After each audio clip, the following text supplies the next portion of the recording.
নিনবী নগৰৰ পতনত কোন কোন জাতিৰ লোকে ক্ৰন্দন কৰিছিল?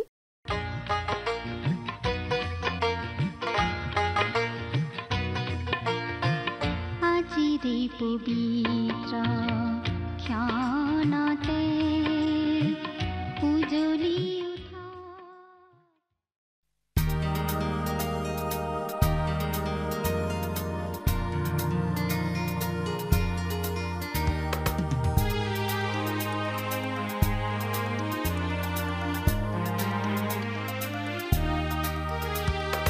নতুন দিনত নতুন ক্ষণত আমাৰ হিয়া নাচে উলাহত, আমাৰ হিয়া নাচে উলাহত।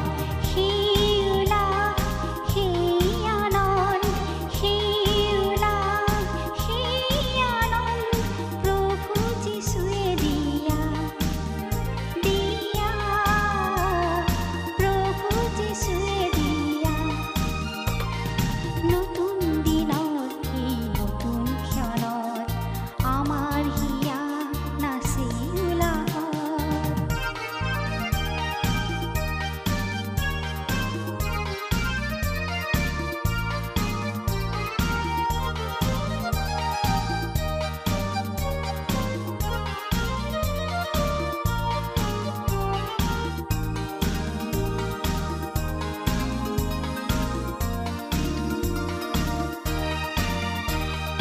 এটি দুটি কৰি দিনে মাহে হয়, বছৰ বাগৰি গৈ অতীত হয়।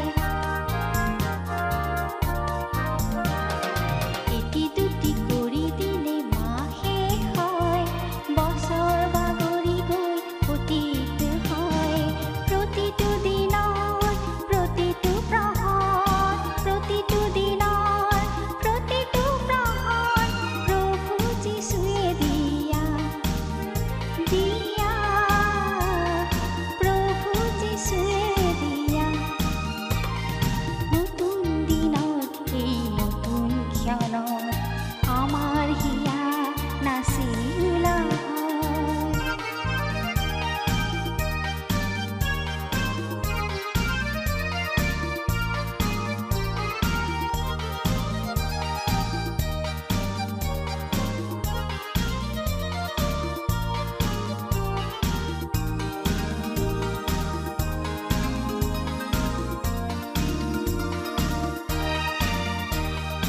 ইখুচি দুখুচি কৰি আমি আগুৱাওঁ, বিপদ নেওচি আগবাঢ়ি যাওঁ।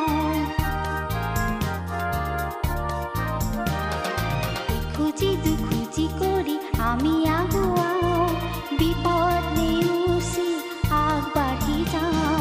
সেই জীৱন সেই সাহস, সেই জীৱন সেই সাহস প্ৰভু যীশুৱে দিয়া দিয়া, প্ৰভু যীশুৱে দিয়া। নতুন দিনত এই নতুন ক্ষণত আমাৰ হিয়া নাচি উলাহত।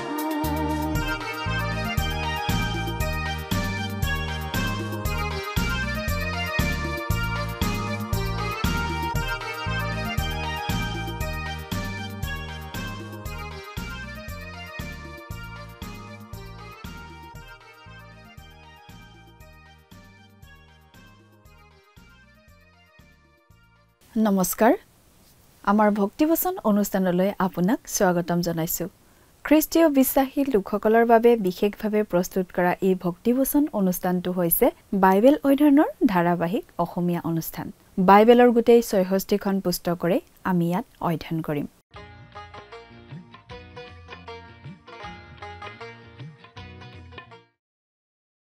প্ৰিয় দৰ্শক, আপুনি যদি আমাৰ আগৰ অনুষ্ঠানটো শুনিছিল তেনেহলে আপোনাৰ নিশ্চয় মনত আছে যে আমি এতিয়া বাইবেলৰ পুৰণি নিয়ম খণ্ডৰ নহুম ভাৱবাদীৰ পুস্তকখন অধ্যয়ন কৰি আছো। যোৱা অনুষ্ঠানত আমি এই নহুম ভাৱবাদীৰ পুস্তকৰ ২ নম্বৰ অধ্যায়ৰ ৫ নম্বৰ পদৰ পৰা ৩ নম্বৰ অধ্যায়ৰ ১ নম্বৰ পদলৈকে পঢ়ি তাৰ ভিত্তিত আগবঢ়োৱা আলোচনা শুনিবলৈ পালো। আজিৰ অনুষ্ঠানত আমি নহুম ভাৱবাদীৰ পুস্তকৰ পৰা ৩ নম্বৰ অধ্যায়ৰ ২ নম্বৰ পদৰ পৰা ৭ নম্বৰ পদলৈকে পঢ়ি তাৰ ভিত্তিত আগবঢ়োৱা আলোচনা শুনিবলৈ পাম ঈশ্বৰে কেৱল নিনবী ধ্বংস কৰাৰ কথাই কোৱা নাছিল কিন্তু তেওঁ যিদৰে কৈছিল তেনেদৰেই কৰিছিল যুদ্ধত নগৰৰ দেৱালৰ প্ৰতিৰক্ষাৰ প্ৰাথমিক গুৰুত্ব আছিল সেই দেৱালেও অচৰীয়াসকলক ৰক্ষা কৰিব পৰা নাছিল নহুমে ভাৱবাণী কৰিছিল যে টাইগ্ৰিছ নদীয়ে নগৰখন বুৰাই পেলাব তেনেকুৱাই হৈছিল আৰু নগৰখন পানীৰ পুখুৰীৰ দৰে হৈ পৰিছিল পানীয়ে ৰাজপ্ৰসাদটো একেবাৰে তললৈ নমাই আনিছিল বুলি শুনা যায় ৩ নম্বৰ অধ্যায়ত নহুমে নিনবী নগৰখনক ঈশ্বৰে ধ্বংস কৰাৰ কাৰণ আৰু সেই কাৰ্যৰ ন্যায়্যতা প্ৰদান কৰিছে নিনবী ধ্বংস হোৱা কথাটোৱে এই সত্যটোকে প্ৰতিপন্ন কৰে যে মানুহে যি বীজ সিঁচিব সেই ধৰণৰ শস্য চপাব লাগিব কেৱল ব্যক্তিগত জীৱনতেই নহয় এটা জাতিৰ ক্ষেত্ৰতো এই কথাটো সত্য আমি ইতিহাসৰ পাতত এনে বহুতো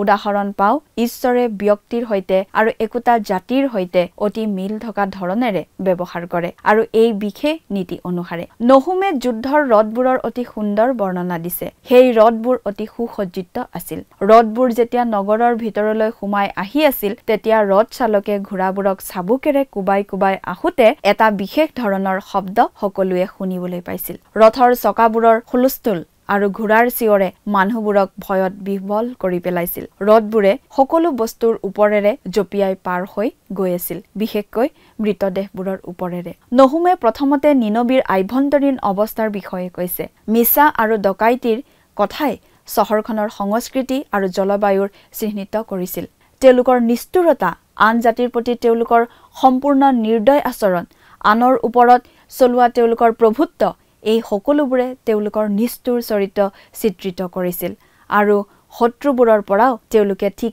একে ধৰণৰ ব্যৱহাৰেই পাইছিল তেওঁলোকৰ এনে আচৰণৰ কাৰণটোৱে হ'ল আভ্যন্তৰীণভাৱে তেওঁলোক ভুল আছিল মানুহ পাপ কৰাৰ বাবে পাপী নহয় মানুহ পাপী স্বভাৱীভাৱেহে পাপ কৰে প্ৰিয় দৰ্শক কথাবোৰ অধিক বহলাই চাবলৈ আহকচোন এতিয়া আমি মূল আলোচনাটোৰ মাজলৈ আগবাঢ়ি যাওঁ কৰ্তা প্ৰভু যীশু খ্ৰীষ্টৰ নামত নমস্কাৰ প্ৰিয় শ্ৰোতা যোৱা অনুষ্ঠানত আমি এই নহুম ভাৱবাদীৰ পুস্তকখনৰ ২ নম্বৰ অধ্যায়ৰ ৫ নম্বৰ পদৰ পৰা ৩ নম্বৰ অধ্যায়ৰ ১ নম্বৰ পদলৈকে পঢ়ি আমাৰ আলোচনা আগবঢ়াইছিলোঁ নহয়নে বাৰু আজিৰ অনুষ্ঠানত আমি এই নহুম পুস্তকৰ ৩ নম্বৰ অধ্যায়ৰ ২ নম্বৰ পদৰ পৰা আমাৰ আলোচনা আগবঢ়াই নিব খুজিছোঁ এই নহুম পুস্তকখন হৈছে এখন ভাৱবাণীমূলক পুস্তক ভৱিষ্যতে ঘটিবলগীয়া কথা কিছুমান ইয়াত জনাই দিয়া হৈছে আৰু সেইবোৰ আখৰে আখৰে ফলিব বুলি আমি ইতিমধ্যে গম পাইছোঁ আৰু সেই বিষয়ে আলোচনা কৰি আছোঁ যদিও এই ভাৱবাণীবিলাক ইতিমধ্যে ফলিয়ালে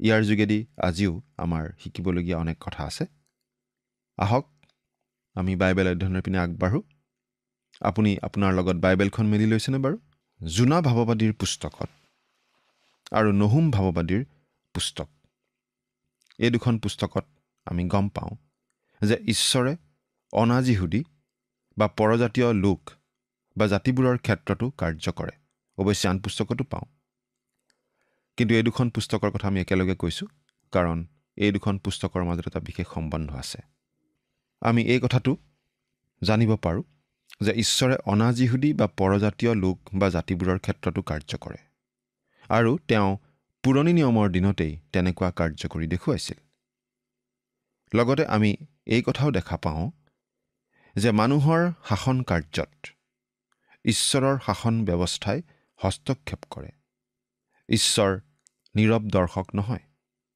ঈশ্বৰে আজি মানুহৰ পাপপূৰ্ণ কাৰ্যবোৰৰ প্ৰভাৱ নেওচিও কাম কৰিব পাৰে আৰু কৰে আমি যদি ইতিহাসৰ মাজেৰে বাট বুলি আহোঁ তেনেহ'লে এটাৰ পাছত এটাকৈ ডাঙৰ ডাঙৰ সভ্যতাবিলাক ধ্বংস হৈ ধূলিৰ লগত মিলি যোৱা আমি দেখিবলৈ পাওঁ কিয় বাৰু কাৰণ ঈশ্বৰে সেই ডাঙৰ ডাঙৰ সভ্যতাবিলাকৰ সুধ বিচাৰ কৰিলে সেই জাতিবিলাকক ঈশ্বৰে শাস্তি বিহিলে আমি মনত ৰখা উচিত যে আমি কোনো দেশেই আচলতে ঈশ্বৰৰ চকুৰ মণি নহয় আমি কোনোৱেই বিশেষ লোক বা জাতি নহয় আমি নিজকে উন্নত শক্তিশালী জাতি বুলি হয়তো ভাবি থাকিব পাৰোঁ আমি এনেকুৱা এটা নিৰাপত্তাৰ মনোভাৱ লৈ জীয়াই থাকিব পাৰোঁ যি নিৰাপত্তা আচলতে ভুৱা নিৰাপত্তাও হ'ব পাৰে কাৰণ ঈশ্বৰে অতি আগ্ৰনোৱা জাতিবোৰকো ধ্বংস কৰে আৰু সেইটো তেওঁ অতি পৰিষ্কাৰভাৱে জনাই দিছে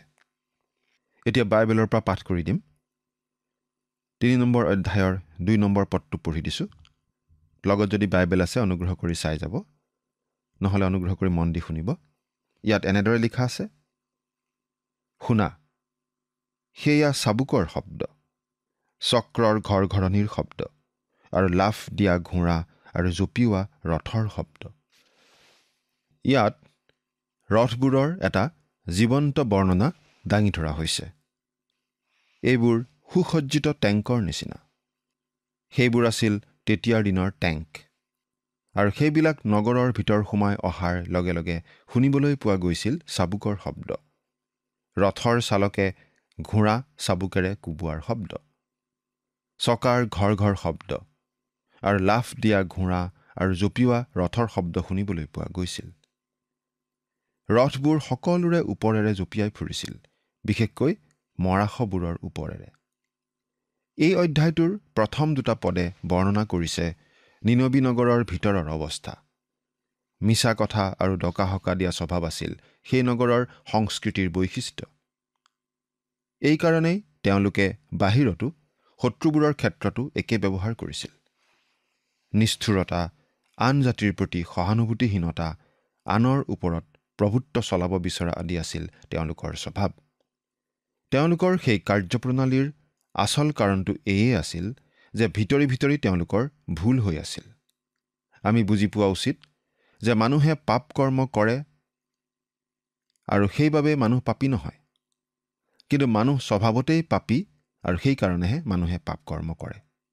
আচলতে আভ্যন্তৰীণভাৱে মানুহ পাপী, আৰু সেই স্বভাৱটোৰ বাবেই মানুহে বিভিন্ন ধৰণৰ পাপ কৰ্মবিলাক কৰি ফুৰে। সেই পাপ স্বভাৱটোৱেই মানুহৰ কাম কাজৰ কাৰণ। সেই সময়ত মানুহবোৰে নিশ্চয় অসুৰীয়াবিলাকৰ বিষয়ে কৈছিল, এই মানুহবিলাক অসভ্য। নগৰৰ ভিতৰখন মিছা কথা আৰু ডকাইতিৰে পৰিপূৰ্ণ। কিন্তু আজি আমাৰ সমাজৰ অৱস্থা বাৰু কি? আমি বাৰু অধিক সভ্য কাৰণে আমাৰ অৱস্থা ভাল নেকি? নাই, আজিৰ অৱস্থা ভাল নহয়, কাৰণ আমি সকলো স্বভাৱতে পাপী। হয় প্ৰিয় শ্ৰোতা, সকলো মানুহ স্বভাৱতে পাপী। ৩ নম্বৰ পদ, চোৱা, সৌৱা আক্ৰমণকাৰী অশ্বাৰোহী, চিকমিকোৱা তৰোৱাল, জিলিকা বৰ্ষা, হত হোৱা লোকসমূহ আৰু মৃতদেহৰ বৃহৎ ৰাশি।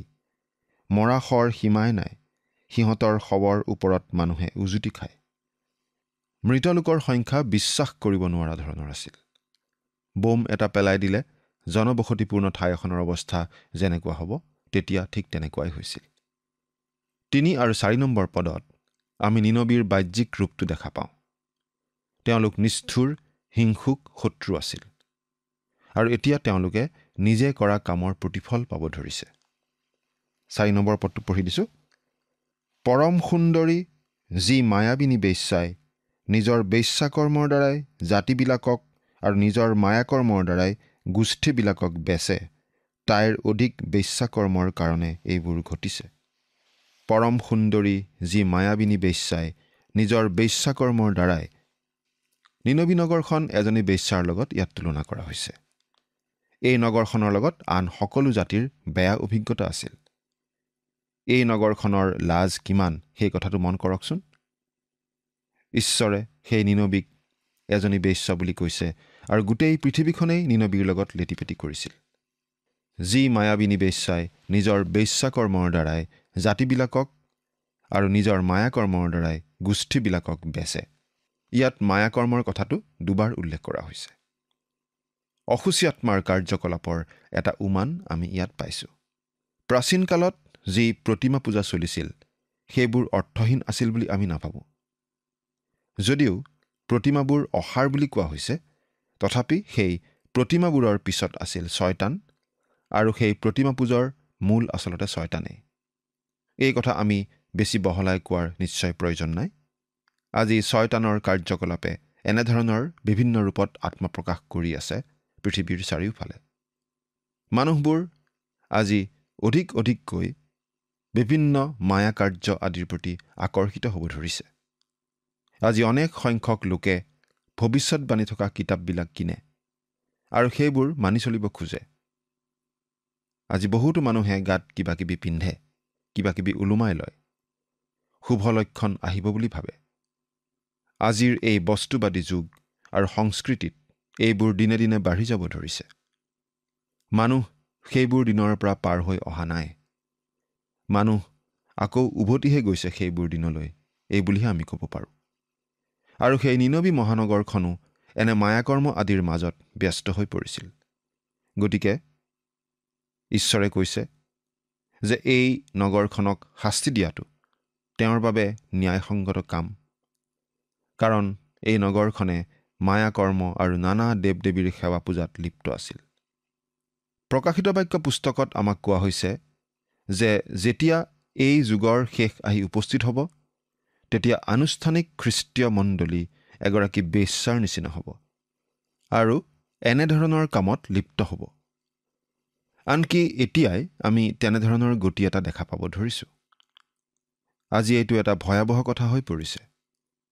আনকি পৰভাষাৰে কথা কোৱা যি আলোড়ন এটা চলিব ধৰিছে, তাতো বিপদৰ সম্ভাৱনা আছে। কাৰণ প্ৰকৃত খ্ৰীষ্টীয় বিশ্বাসীৰ নিচিনাকৈ শয়তানৰ কাৰ্যকলাপত লিপ্ত থকা কিছুমান মানুহেও এনেদৰে অদ্ভুত ভাষাৰে কথা কোৱা আমি দেখিবলৈ পাওঁ। প্ৰিয় শ্ৰোতা, আমি এটা কথা সদায় মনত ৰখা উচিত। কোনো এটা বস্তুত বা কাৰ্যত অলৌকিকতা থাকিলেই সেইটো শাস্ত্ৰসন্মত নহ'বও পাৰে। কোনো এটা অলৌকিক কাৰ্য দেখিলেই সেইটো ঈশ্বৰে কৰা কাৰ্য বুলি আমি ধৰি ল'ব নালাগে। আমি তেনে যিকোনো বিষয় বা কাৰ্য শাস্ত্ৰসন্মত হয় নে নহয় ভালদৰে পৰীক্ষা কৰি চাব লাগে।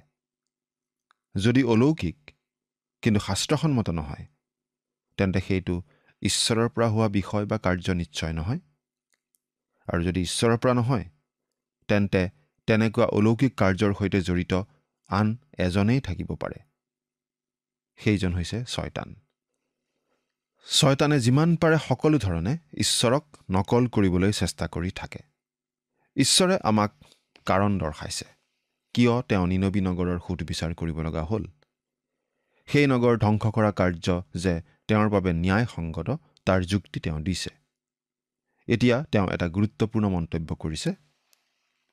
5 নম্বৰ পদ, বাহিনীবিলাকৰ জিহুৱাই কৈছে, চোৱা, মই তোমাৰ বিপক্ষ, মই তোমাৰ কাপোৰৰ আঁচল তোমাৰ মুখৰ ওপৰলৈকে দাঙি তোমাক অনাবৃতা কৰিম। মই জাতিবিলাকক তোমাৰ বিবস্ত্ৰতা আৰু ৰাজ্যবোৰক তোমাৰ লাজ দেখুৱাম। চোৱা, মই তোমাৰ বিপক্ষ। এয়া ঈশ্বৰে নিনবী নগৰক দ্বিতীয়বাৰ এনেদৰে কৈছে।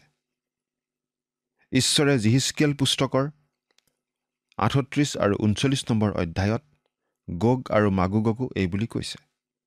আৰু গোগ আৰু মাগোগ মানে বৰ্তমান কালৰ এখন অতিশয় শক্তিশালী দেশক বুজোৱা হৈছে। ঈশ্বৰে নিজকে গোগ আৰু মাগোগৰ বিপক্ষ বুলি কৈছে। অচুৰীয়াবিলাকৰ বিৰুদ্ধে ঈশ্বৰে কৈছিল, মই তোমালোকৰ বিপক্ষ। তেওঁলোক নাস্তিক কাৰণে নহয়, কিন্তু তেওঁলোকে নানান দেৱ দেৱীৰ সেৱা পূজা কৰাৰ কাৰণেহে। অচুৰীয়াবিলাকে প্ৰতিমা পূজা কৰিছিল আৰু সেইবোৰৰ মূলতে আছিল শয়তান, মায়াকৰ্ম। আজি মানুহৰ বাবে এই মায়াকৰ্ম আচহুৱা বস্তু হৈ থকা নাই। এইবোৰত কিবা কিবি বাস্তৱতা আছে বুলি মানুহে বুজি পাইছে। আৰু সমাজৰ অতি উচ্চ শ্ৰেণীৰ লোকবিলাকেও মায়াবিদ্যা, গণকৰ বিদ্যা আদিৰ আশ্ৰয় ল'ব ধৰিছে। মানুহে নিজৰ ভৱিষ্যতৰ কথা জানিব বিচাৰে। কিন্তু এনেধৰণৰ মায়াকৰ্ম আদিত অতিপাত ব্যস্ত থকা নিনবী নগৰক ঈশ্বৰে এই বুলি কৈছিল, মই তোমাৰ বিপক্ষ। মই তোমাৰ কাপোৰৰ আঁচল তোমাৰ মুখৰ ওপৰলৈকে দাঙি তোমাক অনাবৃতা কৰিম। আজি আমাৰ সমাজখনত কাপোৰ কানি কমকৈ পিন্ধাটো এটা গ্ৰহণযোগ্য কথাৰ নিচিনা হৈ পৰিছে। মানুহে দেখাত ভদ্ৰ হৈ অভদ্ৰ বিষয়বোৰ আজিকালি আলোচনা কৰে, কোনো সংকোচ নোহোৱাকৈ। বিভিন্ন ধৰণৰ কলা সংস্কৃতিত আজি যৌন বিষয়ক কথাৰ পয়োভৰ আমি দেখিবলৈ পাওঁ। সেই অচুৰীয়া সভ্যতা অতি অধঃপতিত হৈছিল, কিন্তু আমাৰ আজিৰ নিচিনা অধঃপতিত নহয়। সেই অচুৰীয়াবিলাকে কিন্তু মানুহৰ উদং শৰীৰ প্ৰদৰ্শন নকৰিছিল। সেই ধৰণৰ প্ৰথা তেওঁলোকৰ মাজত নাছিল। মহিলাসকলক উদং শৰীৰেৰে দেখুওৱাটো মহিলাগৰাকীৰ বাবে অপমানস্বৰূপ আছিল। গতিকে ইয়াত আচলতে ঈশ্বৰে নিনবী নগৰবাসীলৈ কি অপমান আনিব সেইটো কথা জনাই দিছে। ঈশ্বৰে কৈছে, মই তোমাৰ কাপোৰ দাঙি তোমাক অনাবৃতা কৰিম। তুমি এগৰাকী বেশ্যাৰ দৰে চলি আহিছা আৰু তোমাৰ সকলো কৃতকৰ্মৰ বিশদ বৰ্ণনা মই আনৰ আগত কৰিম। সেইটো তেওঁলোকৰ কাৰণে নিশ্চয় অতি অপমানজনক কথা আছিল। মই জাতিবিলাকক তোমাৰ বিবস্ত্ৰতা আৰু ৰাজ্যবোৰক তোমাৰ লাজ দেখুৱাম। এই অচুৰীয়া জাতিটোৰ প্ৰতি ঈশ্বৰে এনেকুৱা ধৰণৰ ব্যৱহাৰ কৰিম বুলিয়েই কৈছিল আৰু ঈশ্বৰৰ পৰা তেনেকুৱা ধৰণৰ ব্যৱহাৰ পোৱাটো তেওঁলোকৰ প্ৰাপ্য আছিল, তেওঁলোকৰ কৃতকৰ্মৰ কাৰণে। প্ৰিয় শ্ৰোতা, সেই অচুৰীয়া সাম্ৰাজ্য ধ্বংস হৈছিল। এখন অতি শক্তিশালী, অতি উন্নত সভ্যতা, ইয়াৰ সকলো সা সম্পদ আৰু ক্ষমতাৰে সৈতে একেবাৰে ধূলিৰ লগত মিলি গৈছিল। সেই সভ্যতা, সেই জাতি আৰু কেতিয়াও উত্থিত হ'ব পৰা নাই আৰু তেওঁলোকৰ ঠিক তেনেকুৱা অৱস্থা কৰিম বুলিয়েই ঈশ্বৰে কৈছিল। ঈশ্বৰৰ সেই কথা আখৰে আখৰে ফলিয়াইছিল। এতিয়া 6 নম্বৰ পদটো পঢ়ি দিওঁ। ইয়াত এনেদৰে লিখা আছে, আৰু মই তোমাৰ ওপৰত ঘিনলগীয়া ময়লা বস্তু পেলাই তোমাক ঘৃণনীয়া কৰিম আৰু তোমাক মানুহে থৰ লাগি চাই থকা বস্তু হেনকৈ স্থাপন কৰিম। নহুম ভাৱবাদীৰ যোগেদি ঈশ্বৰে এই নিনবী নগৰক কৈছে, মই তোমাক ধ্বংস কৰিম, মই তোমাৰ বিপক্ষ, তোমাক মই গোটেই জগতৰ আগত প্ৰকাশ কৰি দিম, উদঙাই দিম আৰু তোমাৰ আচল স্বৰূপটো মই সকলোকে জনাই দিম। প্ৰিয় শ্ৰোতা, খনন কাৰ্যৰ যোগেদি আৱিষ্কৃত হোৱা এই নিনবী নগৰৰ ভগ্নাৱশেষে ঈশ্বৰৰ কথাবোৰ আখৰে আখৰে ফলিওৱাটো প্ৰমাণ কৰিছে। নহুম ভাৱবাদীৰ পুস্তকখন অতি স্পষ্টভাৱে দিয়া ভাৱবাণীৰ পুস্তক আৰু এই ঘটনা ঘটাৰ বহু বছৰ আগতেই সেই ভাৱবাণীবোৰ দিয়া হৈছিল। নহুম ভাৱবাদীৰ যোগেদি ঈশ্বৰে যিবিলাক কথা জনাই দিছিল সেইবোৰ আখৰে আখৰে ফলিওৱা বুলি আজি প্ৰমাণ হৈছে। এইটো বাৰু আচৰিত কথা নহয়নে? ইয়াত যিমানবোৰ বিৱৰণ দিয়া হ'ল, আমি সেইবোৰ ওপৰে ওপৰে চাই পাৰ হৈ যাব খোজা নাই, কাৰণ এই কথাখিনিৰ আজি যথেষ্ট ব্যৱহাৰিক প্ৰয়োগ আছে আমাৰ বাবে। নহুম ভাৱবাদীৰ পুস্তকখনে জগতৰ জাতিসমূহৰ ক্ষেত্ৰত ঈশ্বৰে কি পদ্ধতিৰে কাৰ্য কৰে সেই কথা প্ৰকাশ কৰে। সেই পদ্ধতি তেওঁ কেতিয়াও সলনি কৰা নাই আৰু যদিহে তেওঁ সেই পদ্ধতি সলনি কৰা নাই, তেনেহ'লে আজি আমাৰো বিপদ আছে। আজি আমাৰ জাতিৰ বাবে, দেশৰ বাবে আমি প্ৰাৰ্থনা জনোৱা উচিত। নিনবী নগৰখনক ঈশ্বৰে এজনী বেশ্যা বুলি কৈছে আৰু সেই নগৰৰ সকলো কুকৰ্ম, ঘিনলগীয়া অৱস্থা তেওঁ উদঙাই দিম বুলি কৈছে আৰু সেই দেশ, সেই সভ্যতা তেওঁ চৰণীয়া পথাৰ স্বৰূপ কৰি গোটেই পৃথিৱীৰ আগত এটা উদাহৰণৰ নিচিনা কৰিব বুলি কৈছিল। সেই বিখ্যাত অচুৰীয়া সভ্যতাৰ শেষ অৱস্থা এয়েই হৈছিল। এতিয়া 7 নম্বৰ পদটো পঢ়ি দিম। আৰু যিকোনোৱে তোমালৈ চাব, তেওঁ তোমাৰ পৰা পলাব আৰু নিনবী উচ্ছন্ন হ'ল বুলি ক'ব। কোনে তাইৰ নিমিত্তে বিলাপ কৰিব? মই ক'ৰ পৰা তোমাৰ নিমিত্তে সান্তনা দিওঁতা লোক বিচাৰি আনিম? অৰ্থাৎ ঈশ্বৰে ইয়াত এনেদৰে কৈছে, এই নিনবী নগৰখনৰ কাৰণে দুখ প্ৰকাশ কৰিবলৈনো মই ক'ত মানুহ বিচাৰি পাম?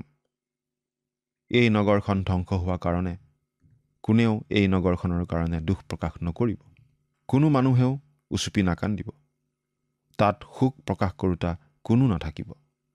এইটো নিশ্চয় অতি দুখ লগা অৱস্থা, সঁচাকৈ অতি দুখজনক। কোনো মানুহৰ মৃত্যু হ'লে তেওঁৰ সোঁৱৰণত যেতিয়া প্ৰাৰ্থনা গীৰ্জাৰ আয়োজন কৰা হয়, তেতিয়া যদি এজনো মানুহ নাহে, কেনেকুৱা দুখ লগা অৱস্থা হ'ব কল্পনা কৰি চাওকচোন। ঈশ্বৰে কৈছে, নিনবী নগৰৰ মৃত্যুটো শোক কৰোঁতা কোনো নাথাকিব। নহুমে এই বুলিহে ভৱিষ্যৎবাণী কৰিছে যে সেইদিনা সেই বাতৰি পাই গোটেই পৃথিৱীয়ে হৰ্ষোল্লাসে কৰিব আৰু সঁচাকৈয়ে তেওঁলোকে আনন্দ কৰিছিল। প্ৰিয় শ্ৰোতা, ঈশ্বৰে নহুমক যেতিয়া এইখিনি কথা কৈছিল, এই কথা কোনেও বিশ্বাস নকৰিলেহেঁতেন যদিহে ঈশ্বৰত বিশ্বাস কৰি সেই কথা বিশ্বাসেৰে গ্ৰহণ নকৰে। কিন্তু ঈশ্বৰে যেনেদৰে কৈছিল তেনেদৰেই সকলো ঘটিছিল। ঈশ্বৰে যি কৰিম বুলি কয় তাক আখৰে আখৰে পালন কৰে। এই কথা আমি বাৰু মনত ৰাখি চলিছোনে? চিন্তা কৰি চাওকচোন। ঈশ্বৰে আপোনাক আশীৰ্বাদ কৰক। আমেন।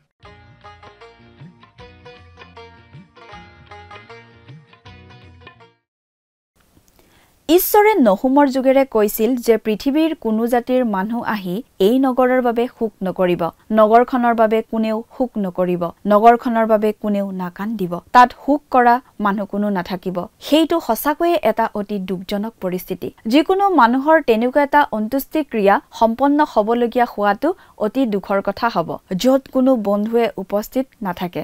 ঈশ্বৰে কৈছিল যে নিনবীৰ অন্ত্যেষ্টি ক্ৰিয়াত কোনো শোক কৰা লোক নহ'ব। নহুমে ভৱিষ্যতবাণী কৰিছিল যে সেই দিনত গোটেই জগতখন আনন্দিতহে হ'ব, আৰু সঁচাকৈয়ে তেওঁলোকে আনন্দ কৰিলে। যেতিয়া ঈশ্বৰে নহুমৰ যোগেদি এই কথা কৈছিল তেতিয়া তেওঁলোক কোনেও বিশ্বাস নকৰিলে, কিন্তু ঈশ্বৰে কোৱাৰ দৰে সকলো ঘটিছিল। ঈশ্বৰৰ কথা সদায় সত্য বুলি প্ৰমাণিত হ'ল। প্ৰিয় দৰ্শক, আজিলৈ আমাৰ অনুষ্ঠানটো ইমানতে সামৰণি মাৰিব খুজিছো। পৰৱৰ্তী অনুষ্ঠানত আপোনালোকক পুনৰ লগ পোৱাৰ আশা ৰাখিছো। সামৰণি মৰাৰ আগতে আহকচোন আমি খন্তেক প্ৰাৰ্থনাত মূৰ্ণত কৰোঁ হওক। স্বৰ্গত থকা অতি মৰমীয়াল দয়ালু পিতৃ ঈশ্বৰ, প্ৰভু তোমাক ধন্যবাদ দিছো। প্ৰভু তুমি যি সুন্দৰ সময় তোমাৰ পবিত্ৰ বাক্য অধ্যয়নৰ বাবে দিলা তাৰ বাবে। দয়ালু মৰমীয়াল পিতৃ ঈশ্বৰ, এই সময়তে প্ৰাৰ্থনা কৰিছো প্ৰতিজন দৰ্শকসকলৰ বাবে। প্ৰভু তুমি তেওঁলোকক আশীৰ্বাদ কৰা, আৰু প্ৰভু তেওঁলোকে যি বাক্য অধ্যয়ন কৰি আছে এই বাক্য অধ্যয়নৰ যোগেদি তেওঁলোকে যাতে নিজৰ জীৱনটোক সম্পূৰ্ণৰূপে প্ৰভু শুধৰণি কৰিব পাৰে, আৰু প্ৰভু তেওঁলোকে কোনটো শুদ্ধ সেই সকলোবিলাক যাতে সিদ্ধান্তবোৰ ভালদৰে ল'বলৈ পাৰিব, তেনে আশীৰ্বাদ তেওঁলোকৰ জীৱনত প্ৰভু তুমি দান কৰিবা।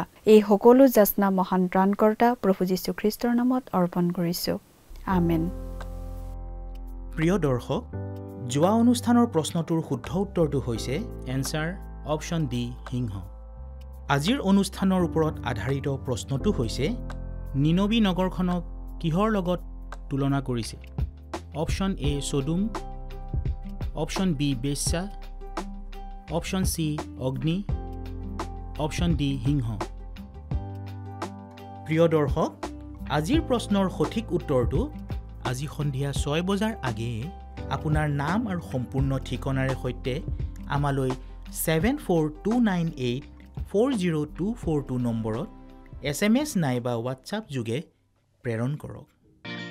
প্ৰিয় দৰ্শক, আপুনি যদি আমাৰ এই অনুষ্ঠানৰ যোগেদি আশীৰ্বাদপ্ৰাপ্ত হৈছে আৰু আমাৰ লগত কথা পাতিবলৈ বিচাৰিছে বা আপোনাক প্ৰাৰ্থনাৰ সহায়ো পৰামৰ্শ লাগে, তেন্তে আমালৈ 7429840242 এই নম্বৰত পোনপটীয়াকৈ ফোন কৰিব পাৰিব।